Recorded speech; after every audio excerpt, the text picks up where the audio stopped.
Hi, I am Waki Munim and I'm the founder of Courageous Minds. It's a leadership consultancy with the objective to unleash the unlimited potential in people and organizations. Today I'm going to talk to you about the power of encouragement and positive words. I have seen this throughout my life, what a strong power it is to use encouragement and words that can heal, words that can motivate, words that can encourage the individual to go beyond the comfort zone and to bring about a positive change in their lives. I give you two examples. The first example is that when I was studying as a kid, I was not a great student, but my father, who was an HR executive, a very senior executive, he encouraged me and he told me that I have met so many people, I see so many individuals on a regular basis, and I see the spark in you. And he said that you can do much, much better.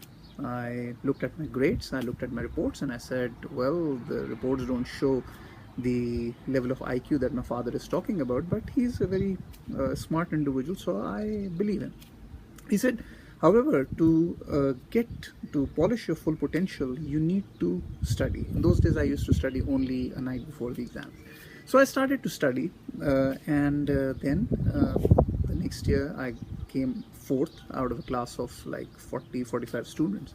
And I said, wow, this is amazing that I can also get to a good grade. I started to work harder, and my father would keep saying that you are the best. This is just the start. You're going to do amazingly, amazingly well in your exams. And just before the exams, I would, when I would be a little bit worried, he would tell me that, you know, son, you are the best.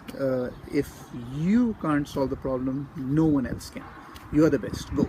And with the power of the belief, the power of the confidence that I had, I was able to transform myself from a student who used to be a very, very ordinary and average to becoming a gold medalist in my MBA program, as well as holding the record for the highest percentage in mathematics, which was a clear 100 out of 100 twice in the intermediate examination. Now, this is coming from a father, and you expect the families to be more encouraging and using the positive words. But I also want to share with you another example where the confidence or the encouragement came from a completely unexpected place.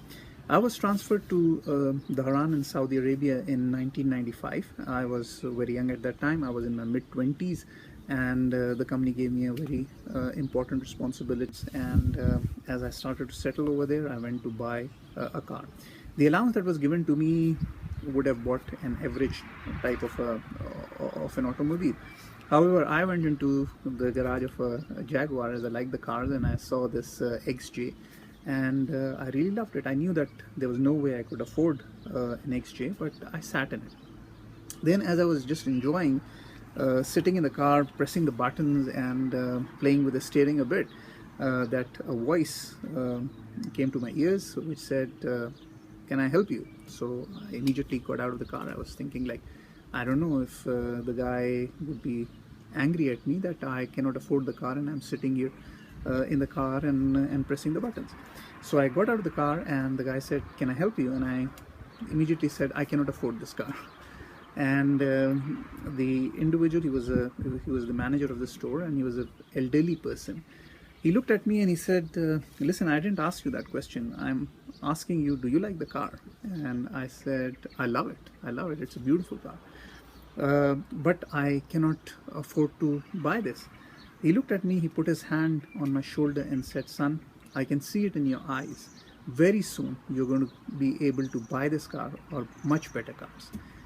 What a beautiful thought. What words of encouragement. He could have easily told me that when you cannot afford to buy the car, why are you sitting in such an expensive car?